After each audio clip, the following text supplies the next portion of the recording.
Demigods and mortal viewers, welcome back to our Percy Jackson and the Olympians breakdown series on Disney Plus. I'm your guide through the revelations and mysteries that fake ranch. And today we're delving into the captivating episode 7. We find out the truth, sort of.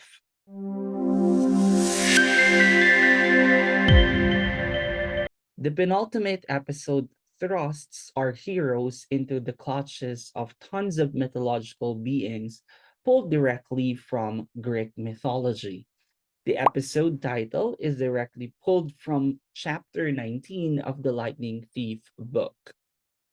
We open from Krusty's waterbed place and are greeted by Procrustes, whom Percy immediately recognizes, identifying him as the son of Poseidon and the murderer of travelers. Procrustes instructs Percy to call him Krusty and notes that his brother has their dad's eyes. Krusty lures Percy to try out one of his beds, but the demigod knows they are a trap and how the monster murders his guests. Krusty is played by Julian Richings, who played Charon in the 2010 movie adaptation of the same source material. Percy is aware that the shop contains a secret gateway to the underworld, which Krusty was entrusted to watch, but he needs Krusty to let him through. In the books, the entrance to the underworld is in DOA recording studios, as in Dead on Arrival. It is also a secret entrance rather than the underworld's main entrance. This is managed by Charon, the ferryman, who appeared to be an executive producer in that recording studio. Going back to Krusty, on Percy's signal, Annabeth, invisible under her Yankee cap, pushes the monster onto one of the comforter, which rolls up and traps him. Procustus is not killed, simply being trapped on one of the beds by Annabeth. However, Annabeth tells Krusty that he's lucky they are letting him keep his head, a reference to Krusty's death in the book. In the back room, the trio approaches a door labeled Do Not Enter, which Grover confirms is the right way by smell. The sign is quite similar to the DOA recording studio, such as no solicitors, no loitering, no living. We see Grover getting stressed out and is picking his horns. This is a direct reference from episode 2 when Helena met Grover. To ease his stress, Annabeth gives him a red squishy ball she finds in the back room. Percy mentions that Poseidon's pearls are their ticket out of the underworld. He doesn't think that it's a good idea if he's holding on to all of the pearls. So Annabeth and Grover take one each, and the trio enters the underworld with the door closing behind them. In a flashback, Sally and a young Percy sit in the car outside of the boarding school, but Percy doesn't want to go. We got a glimpse of this in the previous episode when Hermes touches Percy's hand. We got a reference from Wizard of Oz. Well, we're not in Kansas anymore. What? In the present, Percy, Annabeth, and Grover received their first glimpse of the underworld. Percy parallels the Wizard of Oz reference his mother gave in the flashback. Not in Kansas. Knowing Annabeth hasn't seen a movie before, she doesn't get the pun. When Grover is fidgeting with the red squishy ball, Annabeth holds on to it. They see Charon transporting newcomers across the river Styx, allowing Annabeth to find the main portal to the underworld. The river Styx separates the underworld from the land of the living. It is one of the locations that would matter later in the story, particularly in Book 5. The three pushes their way past the queue. We see a lot of undead people. There might be any of the staff from the TV show who made their cameo here. Nonetheless, we can see a cyclist, a pilot, A man in hospital gown, a man who could be Napoleon or could be in a mariachi band. However, the trio is stopped by Charon, who realizes You're not dead. we see a contrast in colors as dead people are monochromatic and grayish, but the trio is lifelike and vibrant. Charon blows the whistle that we cannot hear. As we hear the growling, Cerberus, the three-headed guardian of the underworld, makes a fearsome appearance. Cerberus is a Rottweiler dog, which is a similar breed in the books. While running away, Cerberus swallows Grover. However, Annabeth is able to crawl into the three-headed dog's side and calm him down by patting Cerberus. Cerberus falls asleep, enabling Grover to emerge from his jaws. While Annabeth keeps Cerberus sleeping, Grover uses his winged shoes to fly Percy up the wall. Cerberus awakens as Annabeth slips, but she distracts him with a red rubber ball from Krusty's and leaps onto the wall when Cerberus tries to follow her.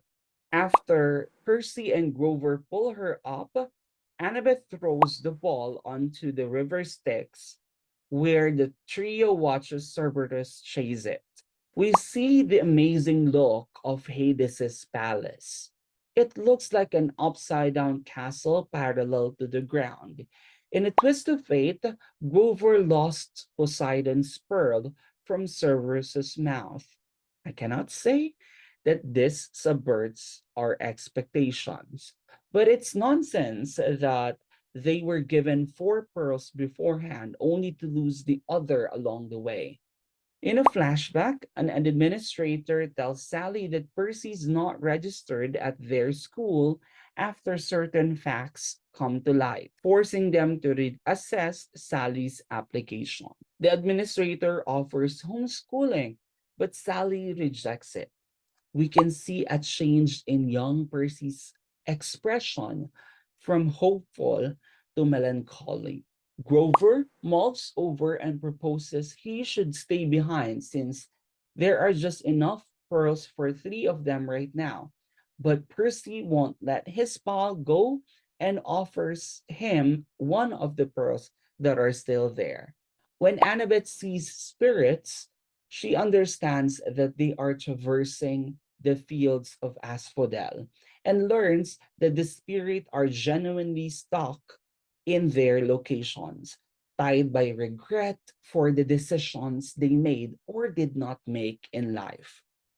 When the three hear Cerberus approaching, they try to run away, but Annabeth becomes immobile, like the ghosts. Grover knows that Annabeth is stuck in some sort of remorse, but she won't say what it is. Could it be related to Thalia Grace? Annabeth getting stuck is a major change for the show, with this change adding stakes to the episode and death to Annabeth's character, hinting at the future exploration of her regret. The trio gets separated again. Quite a while later, Percy and Grover discover something odd. Cerberus doesn't seem to be following them as they traverse in a desert area. Grover's shoes, one that look gave Percy, abruptly begin to pull him toward a large pit. But Percy grabs his companion and uses Riptide to brace them and until the shoes fell off and shoot into the pit. Percy discovers the Master Bolt inside his backpack after hearing a clanging sound. What was that? The revelation shocks the two, and Percy realizes it's the bag Ares gave him, which implies Ares had Master Bolt all along and has been playing tricks on them.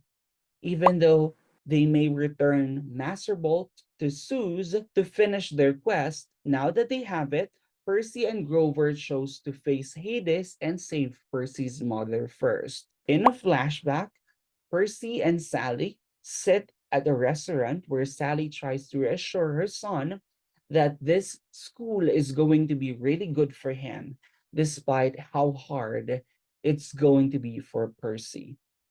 We heard a line from young Percy that even I choked up. Why are you doing this?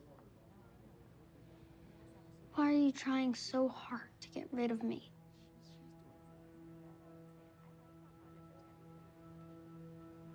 I would never do this to you. Back to the present, the guards let Percy and Grover walk through unscathed.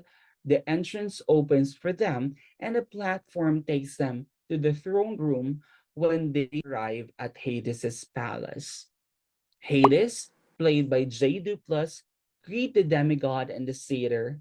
Instead of responding to the pleasantries, Percy asks about his mother. Hades points them that the deity had spared Sally's life when the Minotaur had attempted to murder her, as he brings them to a living space where she is frozen as a metallic statue. Hades had requested that Percy see him, and the deity proposed a bargain in exchange for Sally, telling the god that his plan had nearly succeeded. That is, the Ares and Hades had managed to take the bolt and fool Percy into taking it to the underworld to give it to Hades.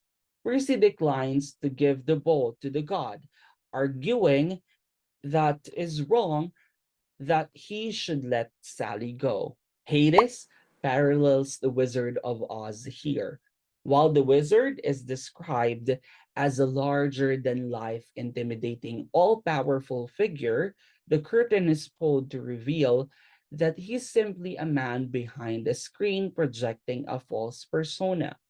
Hades ended up being much less terrifying and cruel than they imagined. He walked out to greet them in a suit and simply requested the return of his Helm of Darkness, proving himself far more affable than the stories about Hades led them to believe. This confuses Hades too. So Grover explains that Hades is working with Ares to safeguard the bolt. Huh? To their surprise, Hades admits that he has nothing to do with it and doesn't want to do anything with the Master Bolt's robbery. Rather, only a few days before, someone utilized Hades' Helms of Darkness to turn invisible and take the Master Bolt. Much like Zeus's Master Bolt and Poseidon's Trident, the Helm of Darkness is Hades' symbol of power as the king of the underworld. This allows the king of the underworld to blend in completely in shadows and darkness. Instead, Hades admits that he lured Percy to the underworld by keeping Sally Jackson there because he believes that the latter stole the helm from him. This explains why his agent, the Fury Electo, attacked Percy in the first episode. On a side note, we see Hieronymus Bosch's famed triptych, Garden of Earthly Delights, from 1490 to 1500s, in the background, where the dominant subject is earthly pleasure. Rick Riordan revealed on Threads that this was J. Duplass's idea. When Percy eventually puts the puzzle pieces together, he discovers that Cronus is the real culprit. Since Zeus usurped Cronus' throne, Cronus has the longest standing grudge of all of them. For this reason, Cronus is primarily motivated to undermine Zeus in order to claim his throne. Cronus is the voice Percy kept on hearing in his dream, who is in a million pieces in Tartarus. It is where his dreams are set and when the winged shoes malfunctioned earlier. This is also a hint of who is in cahoots with Ares and Kronos in stealing the Master Bolt and the Helm of Darkness. Understanding the looming threat, Hades offers Percy, his mom, and Grover a sanctuary and tries to keep the Master Ball for himself. However, Percy accepts his first challenge to retrieve his helm instead of surrendering the Master Ball. They threw the pearl to the ground and they were transported to Santa Monica Beach again. Rick Riordan confirmed the change in where the trio wakes up. Instead of the Santa Monica Beach in the Pacific, it is more fitting to arrive at Montauk Beach in the Atlantic, closer to camp. This, according to him, cuts some details like the airplane ride back. In a flashback, Sally finishes composing herself and drops a lit match into the remains of a cup of ice cream. A thunderstorm begins outside and Poseidon joins Sally. Poseidon is played by Toby Stephens. Sally is reassured by the deity that she's not failing their kid, and she contemplates taking Percy to Camp Half Blood since she doesn't believe she has any other option. Living together in the city, Percy and Sally are beginning to draw interest from Poseidon's world.